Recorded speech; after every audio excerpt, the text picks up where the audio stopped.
Hello friends, एक बार सभी का स्वागत है आपके अपने YouTube चैनल गुरु आर्यभट्ट में। तो आइए इस वीडियो में जानते हैं आपके कक्षा 10 के साइंस का एक मोस्ट इंपोर्टेंट टॉपिक। ये टॉपिक है विद्युत धारा और इससे हम आपके सामने 50 टॉप क्वेश्चन लिए हैं, जिसको आप अगर देख लिए तो इसमें से कम 20 प्रश्न तो आप अपने एग्जामिनेशन में कर ही पाएंगे, क्योंकि इसमें से अधिकतर क्वेश्चन आपके एग्जामिनेशन में होने की संभावना है और उम्मीद करते हैं आपका एग्जामिनेशन काफी ज्यादा बेहतर होगा इस वीडियो को अगर पूरा देख लेते हैं तो। ये वीडियो शुरू करते हैं, लेकिन वीडियो शुरू करने से पहले एक छोटा सा चैलेंज लेते चलते हैं कि आज के इस 50 क्वेश्चनों के सुपर सीरीज में आप कुल कितने प्रश्नों का सही जवाब दे पाते हैं। यदि अगर आप 40 प्रश्नों का सही जवाब दे पाते हैं तो आपकी तैयारी काफी सुपर हो चुकी है, लेकिन अगर आप 40 के नीचे अर्थात 30 प्रश्नों का जवाब देते हैं तो आपको हम कहेंगे कि आप एवरेज तैयारी में हैं। यदि 30 के नीचे तैयारी अर्थात नीचे क्वेश्चन का जवाब दे पाते हैं, अर्थात 30 से कम प्रश्नों का सही जवाब दे पाते हैं, तो ये वीडियो पूरा देखिए और इस वीडियो के जितने भी क्वेश्चन बताए जाते हैं उसे आप याद कर लीजिए, ताकि आप अपने एग्जामिनेशन में बेहतर कर सकें। तो बिना विलंब किए आइए देखते हैं आज का पहला क्वेश्चन इस विद्युत वाले सेक्शन से क्या है। ये रहा आपके स्क्रीन पर, पहला क्वेश्चन स्क्रीन पर आ गया है, इसका जवाब देख के बताने का प्रयास करेंगे। प्रश्न है क्या? प्रश्न हम लोग का ये है कि निम्न में कौन अर्धचालक है। यहां पर ये आधा छुटा हुआ है, आप देख लेंगे। अर्धचालक सिलिकॉन, जर्मेनियम, पारा या कोई नहीं। तो हम आपको बता दें कि अर्धचालक नहीं है, यह पूछा गया है, तो इसका राइट आंसर होगा ऑप्शन नंबर सी, पारा। क्योंकि सिलिकॉन या जर्मेनियम ये दोनों अर्धचालक माने जाते हैं, जबकि पारा जो है अर्धचालक नहीं माना जाता है। क्या इस प्रश्न का जवाब आपको पता था? पता था तो अगला क्वेश्चन आपके स्क्रीन पर आ गया है, इसका जवाब देने का प्रयास करेंगे। क्वेश्चन क्या है ये देखिए, वोल्ट प्रति एम्पियर प्रदर्शित करता है। किसको प्रदर्शित करता है ये बताइए। तो देखिए, इसको हम आपको सिंपली वे में समझाने का प्रयास करते हैं। वोल्ट और उसके नीचे आपके सामने एम्पियर। अब ये सोचिए कि जो वोल्ट होता है ये विभव या विभवांतर का मात्रक होता है, और एम्पियर जो होता है विद्युत धारा का मात्रक होता है। तो V/I ओम के नियमानुसार किसके बराबर है बाबू? तो R के बराबर है, अर्थात प्रतिरोध के। और प्रतिरोध का ऐसा ही मात्रक क्या होता है? तो ओम होता है। इसलिए इस प्रश्न का सही आंसर कहेंगे हम ऑप्शन नंबर सी को। चलिए आगे आज के तीसरे क्वेश्चन की ओर। आज टोटल 50 क्वेश्चन लाने वाले हैं और सारी क्वेश्चन इंपॉर्टेंट और अति आवश्यक क्वेश्चन होंगे, जो आप अपने एग्जामिनेशन में देख सकते हैं। विद्युत प्रतिरोध का ऐसा ही मात्रक, तो प्रतिरोध का ऐसा ही मात्रक होता है ओम।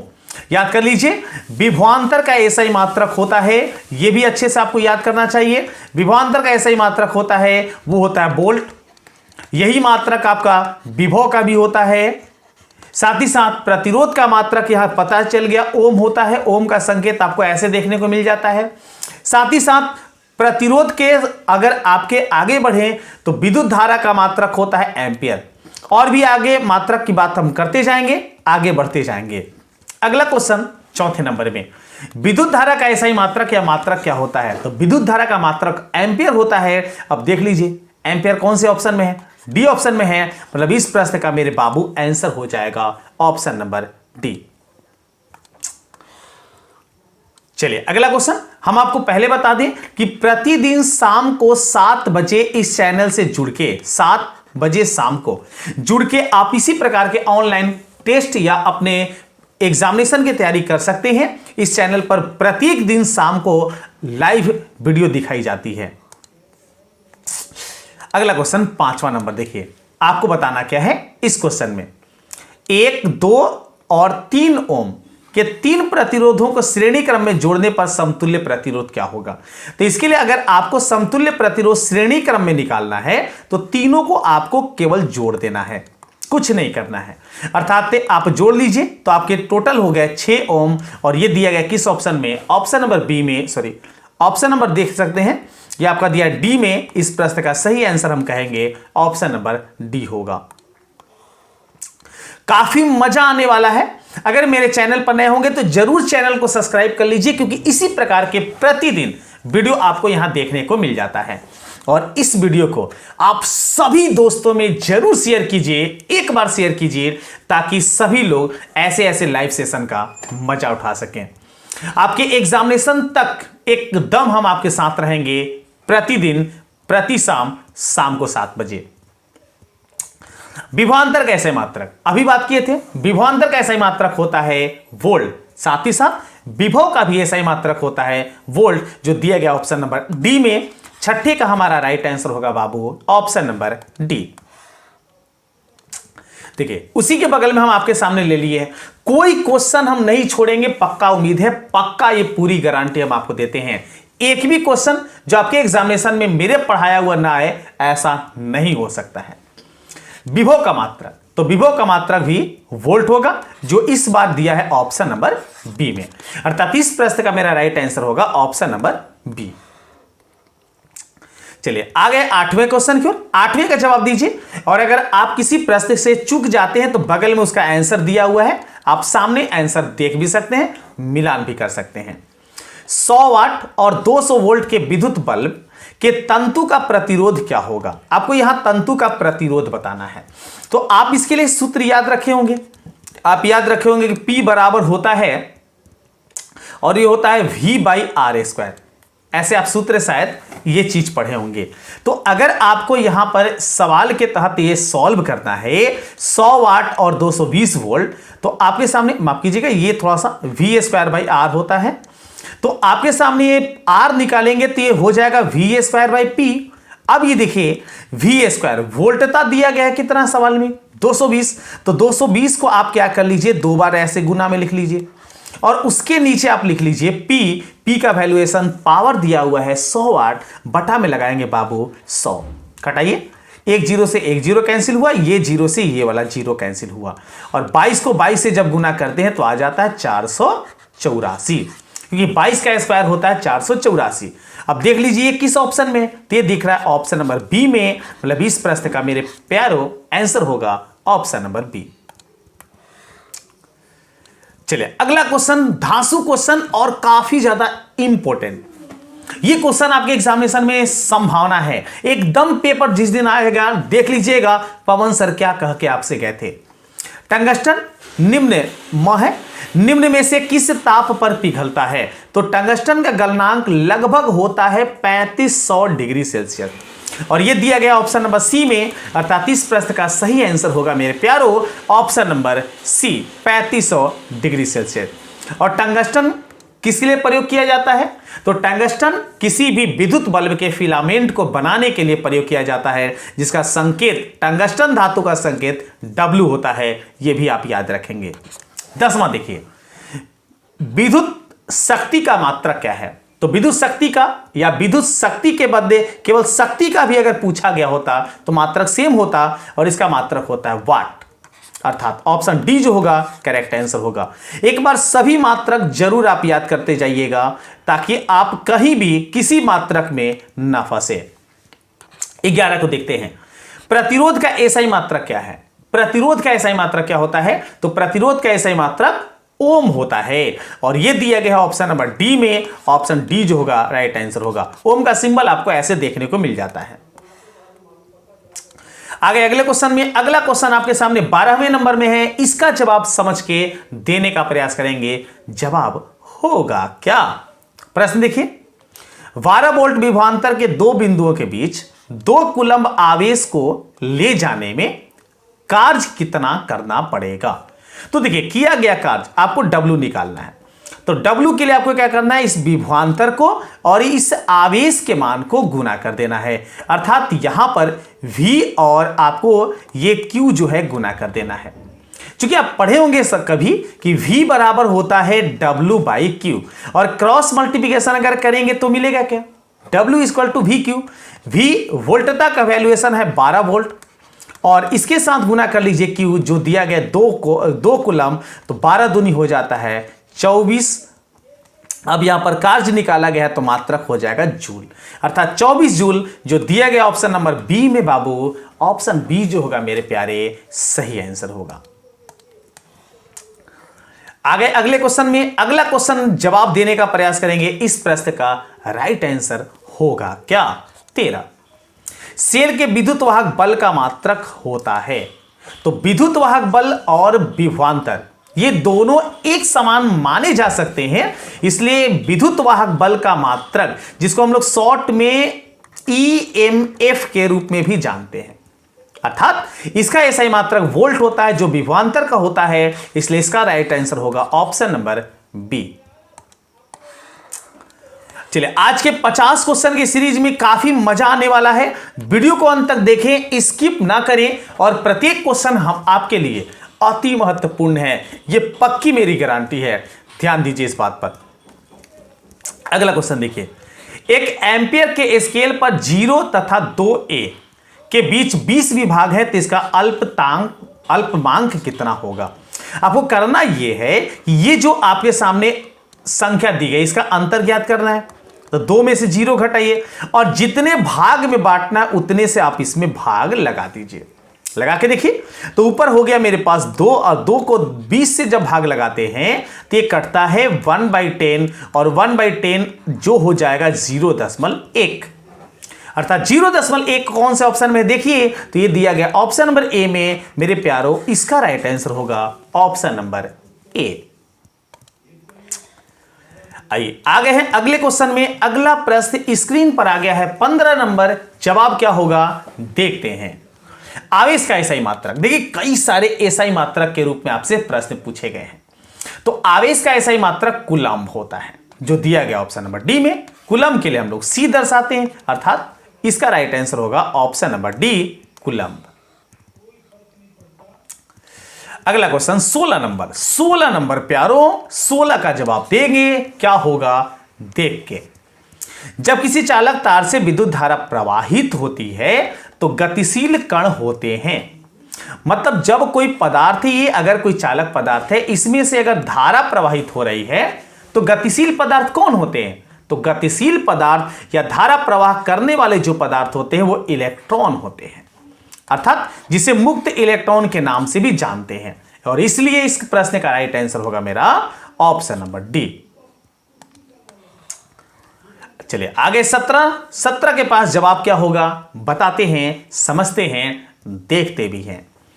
निम्न में कौन विद्युत का सुचालक है। काफी आसान लेकिन इंपॉर्टेंट आपके एग्जामिनेशन के लिए।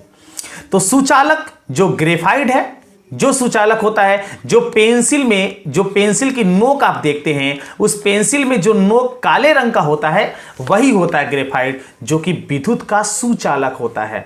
बहुत जबरदस्त झटका मारता है, शायद आप कभी ट्राई नहीं किए, ट्राई करना भी नहीं है आपको। ग्रेफाइट इसका राइट आंसर होगा। चलिए 18 देखिए, 18 का जवाब क्या होता है। सवाल क्या है, विभवांतर का मात्रक क्या होता है। तो विभवांतर या विभव का मात्रक होता है वोल्ट, जो दिया गया हमारे ऑप्शन नंबर सी में। इस प्रश्न का सही आंसर हमारे प्यारे ऑप्शन सी हो जाएगा।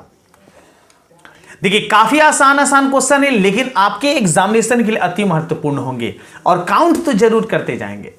आपको आज के इस कुल सेशन में कुल कितने प्रश्नों का सही और सटीक जवाब मिला। 19 देखते हैं। विद्युत बल्ब का तंतु किस धातु का बना होता है। तो किस धातु का बना होता है बाबू, टंगस्टन का। और टंगस्टन का संकेत क्या बताए, W अर्थात टंगस्टन का गलनांक कितना होता है। तो इसका गलनांक होता है 3500 डिग्री सेल्सियस। ये बात भी आप याद रखेंगे। अगला क्वेश्चन, अगला प्रश्न 20 नंबर में। सवाल समझिए, जवाब देने का प्रयास कीजिए। नहीं पता देखिए क्या होता है इसका जवाब। 10 ओम और 20 ओम के दो प्रतिरोधों को श्रेणी क्रम में जोड़ने पर समतुल्य प्रतिरोध का मान क्या होगा। अभी बताए थे, समतुल्य प्रतिरोध का मान श्रेणी क्रम में जोड़ने के लिए आपको इसको डायरेक्ट जोड़ देना है, कहीं भी इधर उधर भटकेंगे नहीं। तो 10 और 20 जोड़ेंगे, हो जाएगा 30 ओम। दिया गया किस ऑप्शन में, दिया गया सी ऑप्शन में बाबू, अर्थात इस प्रश्न का सही आंसर होगा ऑप्शन नंबर सी। अगला प्रश्न 21वें क्वेश्चन को देखिए, 21 का जवाब देने का प्रयास कीजिए। ऐसे क्वेश्चन आपके एग्जामिनेशन में कंपलसरी होते हैं। वीडियो को अंत तक देखिए, एकदम स्किप मत कीजिएगा, और मेरे चैनल पर नए हैं तो जरूर चैनल को सब्सक्राइब कर लीजिएगा इसी प्रकार के अन्य वीडियो देखने के लिए। किसी बल्ब से 220 वोल्ट और 2 एम्पियर की धारा प्रवाहित होती है, तो फिलामेंट का प्रतिरोध क्या होगा। ओम के नियम से आपको आर निकालना है। ओम का नियम आर, चूंकि आपके सामने वी पता है और ए पता है, सॉरी आपके पास आप पता है आई, तो आर का सूत्र होता है वी बाई आई, पढ़े हम लोग। तो इसके अनुसार अगर v देखें तो ये हमारे पास है 220 और i का मान हो जाता है 2, घटाइए तो आता है 110 और 110 किस ऑप्शन में है बाबू, देख लो, तो ऑप्शन नंबर डी में है। इस प्रश्न का सही आंसर होगा ऑप्शन नंबर डी। आइए अगला प्रश्न स्क्रीन पर है जो कि आपके सामने 22वें नंबर में, 22वें का गर्दा उड़ा देंगे हम सभी लोग एकदम सही बता के। बैटरी से किस प्रकार की धारा प्राप्त होती है, तो बैटरी जो होता है उससे डीसी करंट प्राप्त होता है, जिसको पूरे नाम के तहत कहते हैं डायरेक्ट करंट। इसको कहते हैं डायरेक्ट करंट, शॉर्ट में लिखा जाता है डीसी, और हिंदी में बोला जाता है इसे दिष्ट धारा। अच्छे से याद करेंगे, इसे हिंदी में क्या कहा जाता है, दिष्ट धारा। और जो आपके घरों में बल्ब जलता है या ट्रांसफार्मर से होकर जो लाइन आता है वो होता है एसी। लेकिन यहां पर इस सवाल का जवाब होगा डीसी, जो दिया गया ऑप्शन नंबर बी में। अगला क्वेश्चन 23 नंबर, सवाल क्या है, सवाल समझते हैं, बताने का प्रयास करते हैं। आमीटर को विद्युत परिपथ में कैसे जोड़ा जाता है, तो आमीटर जो होता है वो विद्युत परिपथ में हमेशा और हमेशा श्रेणी क्रम में जोड़ा जाता है। और आमीटर से मापा क्या जाता है, तो आमीटर से विद्युत धारा को मापा जाता है, यह भी आप याद रखेंगे। साथ ही साथ अगर बात करें तो विभव मापी या फिर विभवांतर मापने के लिए जिस यंत्र का हम प्रयोग करते हैं उसे नाम दिया गया है वोल्ट मीटर। उसका क्या नाम दिया गया बाबू, तो उसका नाम दिया गया है वोल्ट मीटर। और वोल्ट मीटर को किस क्रम में जोड़ते हैं, तो समांतर क्रम में जोड़ते हैं। लेकिन इस प्रश्न का आंसर क्या होगा मेरे प्यारे, ऑप्शन नंबर ए। अगला क्वेश्चन देखिए, अगला प्रश्न आपके सामने है जो कि है 24 नंबर में। सवाल तुरंत आ गया आपके सामने, एक भी सवाल हम नहीं छोड़ने वाले हैं, प्रत्येक क्वेश्चन को हम लेके आपके सामने उपस्थित हैं ताकि आपका एग्जामिनेशन सुपर से भी ऊपर हो। प्रश्न देखिए, वोल्ट मीटर को विद्युत परिपथ में कैसे जोड़ा जाता है।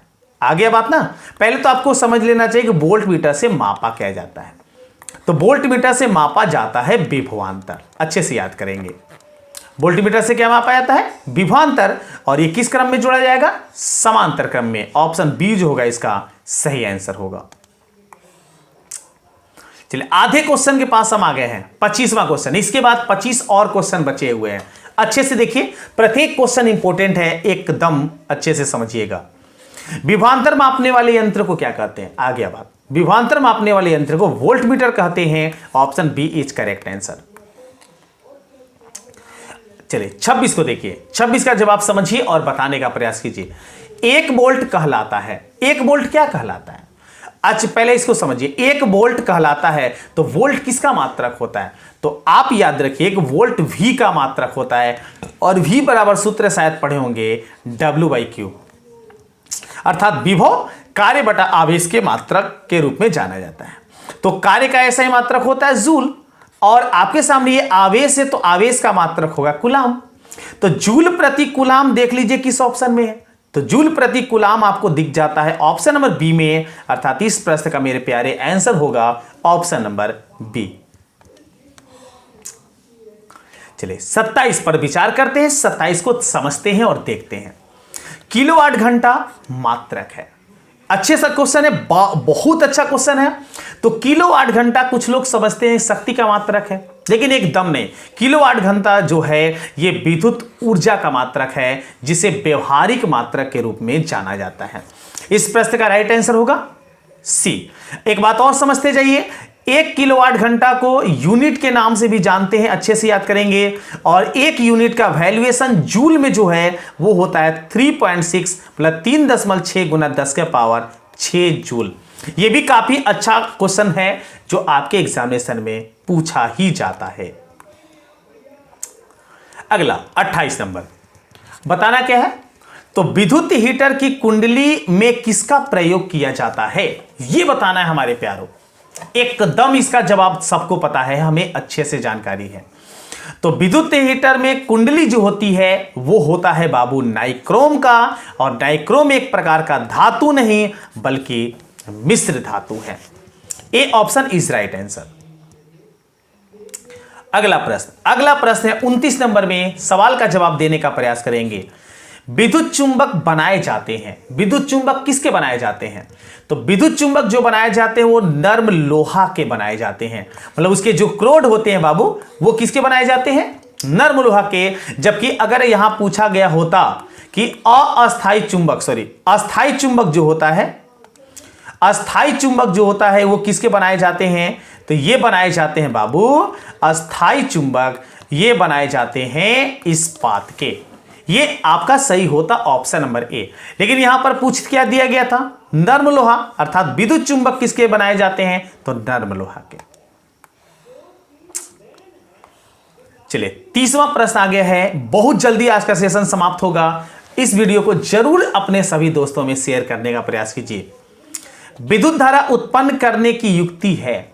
विद्युत धारा किसके द्वारा उत्पन्न किया जाता है? यहां कंफ्यूज बहुत सारे लोग होते हैं। तो विद्युत धारा उत्पन्न आसपास देखते होंगे, शादी विवाह के समय में आपके आसपास के घरों में जनरेटर चलता है, उसी से तो लाइट हम लोग लेते हैं।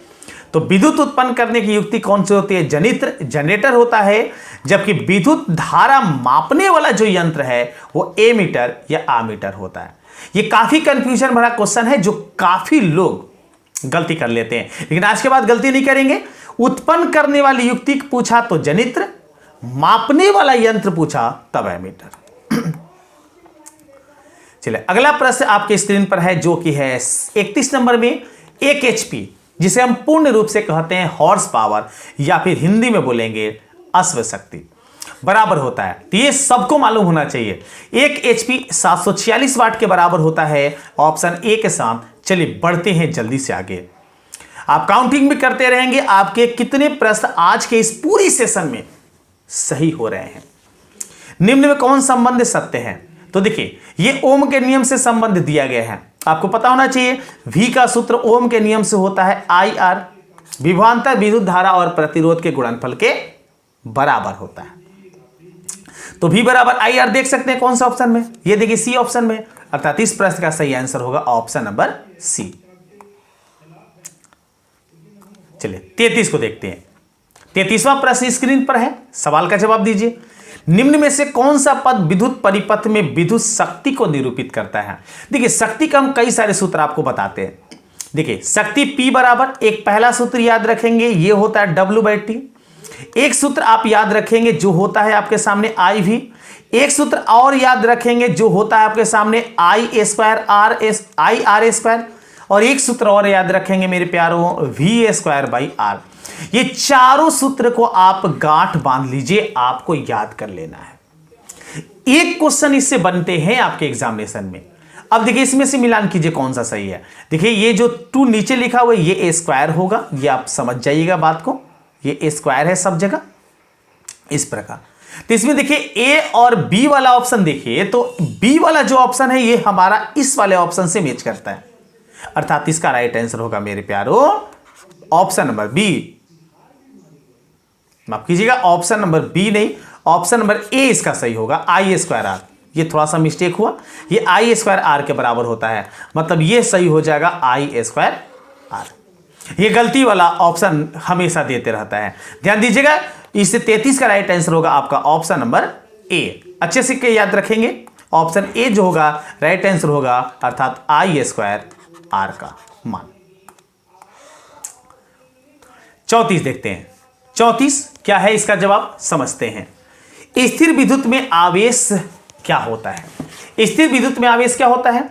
तो विरामा अवस्था में रहते हैं। इस प्रश्न का सही जवाब होगा ऑप्शन नंबर A। चलिए अगला क्वेश्चन 35, उसी का जस्ट अपोजिट क्वेश्चन लिए हैं। धारा में आवेश रहते हैं, जब धारा प्रवाह होता है तो आवेश क्या होते हैं? तो बस विराम की अवस्था से गति में आ जाते हैं, अर्थात इस प्रश्न का सही आंसर होगा ऑप्शन नंबर B, गति की अवस्था में। 36 देखिए, ऊर्जा का एसआई मात्रक क्या होता है? तो ऊर्जा का एसआई मात्रक होता है जूल, जबकि व्यवहारिक मात्रक होता है किलोवाट घंटा। तो किलोवाट घंटा यहां नहीं मिलेगा आपको, ऑप्शन बी जो होगा जूल इसका राइट आंसर होगा। चलिए आ गया 37 नंबर। देखिए आ गया 37 नंबर, बात करते करते हाजिर।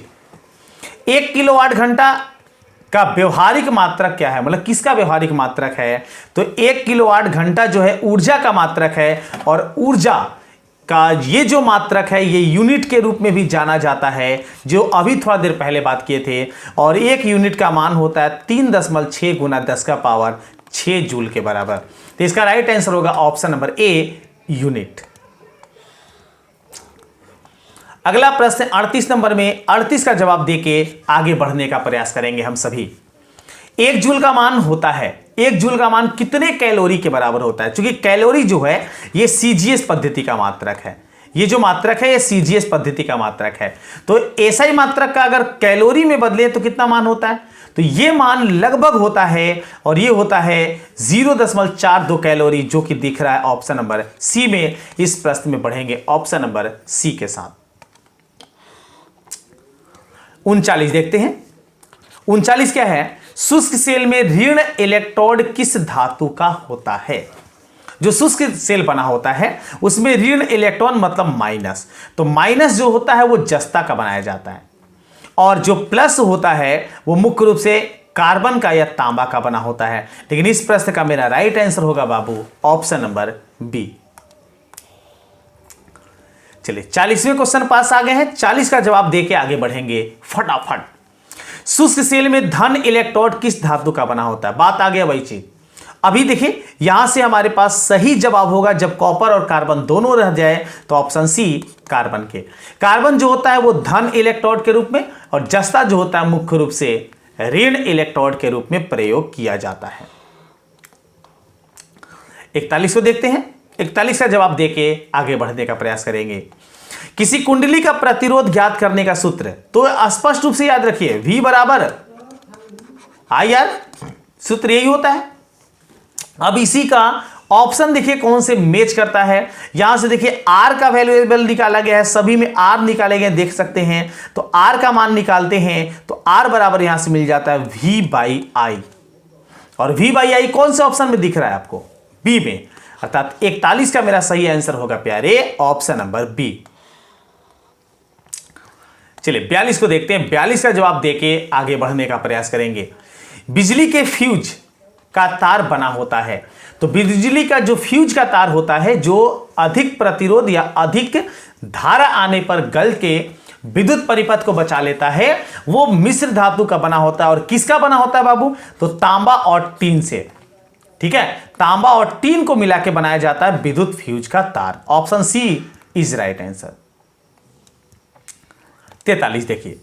43 क्या है, आपको बताना है कि इलेक्ट्रॉन वोल्ट बराबर है। इलेक्ट्रॉन वोल्ट जो है, एक इलेक्ट्रॉन वोल्ट किसके बराबर है, EV से दर्शाते हैं इसको। तो एक इलेक्ट्रॉन वोल्ट जो होता है वो आवेश जो इलेक्ट्रॉन पर होता है उसी के बराबर होता है, अर्थात 1.6 गुना 10 का पावर -19, ये पावर में होना चाहिए, -19 जूल। अर्थात इस प्रश्न का सही आंसर होगा ऑप्शन नंबर ए। अगला प्रश्न देखिए। अगला प्रश्न स्क्रीन पर है जो कि आपके सामने 44 नंबर में। प्रश्न क्या है समझ के बताते हैं। 1 MA मतलब मिली एम्पियर कितने के बराबर होता है, तो मिली शब्द लग गया तो ये आ गया 10 का पावर -3, और ये किस ऑप्शन को टच करता है, देखिए ऑप्शन नंबर ए को। ये यहां पर नहीं बल्कि -3 पावर में होगा, अर्थात इस प्रश्न का सही आंसर हम बताएंगे आपके ऑप्शन नंबर ए। चलिए अगला क्वेश्चन आपके सामने स्क्रीन पर है 45 नंबर। 1 म्यू एम्पियर, म्यू को माइक्रो के नाम से पढ़ते हैं, इसको हम लोग माइक्रो पढ़ेंगे।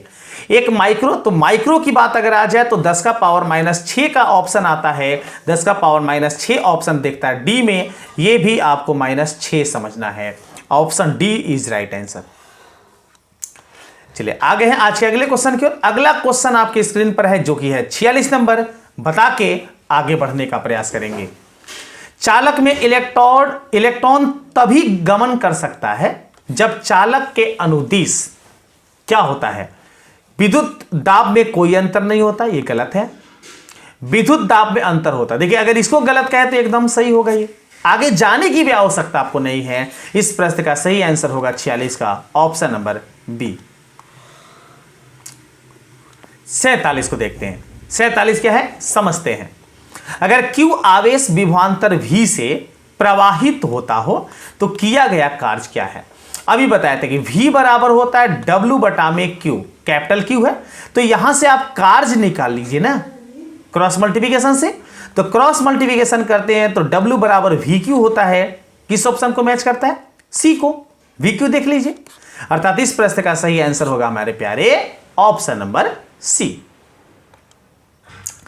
अगला क्वेश्चन आपके सामने है 48 नंबर में, सवाल का जवाब देने का प्रयास करेंगे। होता क्या है देखते हैं। सेल बाहरी परिपथ में जिस प्लेट से धारा भेजती है उसे सेल का क्या कहते हैं? तो बाहरी परिपथ से जिस प्लेट में धारा भेजती है उसे धन ध्रुव कहते हैं, क्योंकि धन ध्रुव से धारा प्रवाह होता है किधर? ऋण ध्रुव की ओर। तो भेजने का काम कहां से होता है बाबू? धन ध्रुव से। ऑप्शन ए जो होगा इसका सही आंसर होगा।